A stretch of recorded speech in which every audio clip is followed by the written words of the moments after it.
have, for example, if I make this one a little small, let's say I have this 2 pages.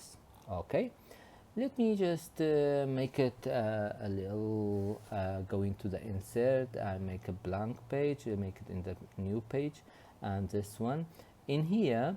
If I have a blank page like this, let me have, let's see, we have a table like that. It's very big table. That's very small for my table. I want to have this, okay, this one, I want to have that one as a not a portrait, as a landscape بدري اجيبه او page يعني. How can I do this one? Normally you can just, not sure it's gonna be like here, page layout. If I'm going to the break, is gonna be next page,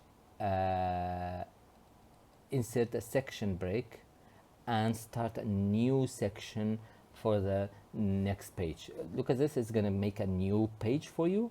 This is new page. Okay, let's just remove that one because we should do it here. Okay, that's a new page.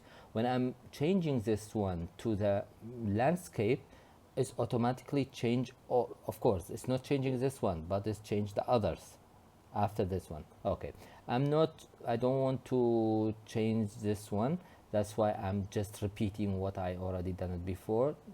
Page, next page is gonna be the next section. I'm just delete this one and all is coming here and change that one to portrait again. Look at this, I have that one.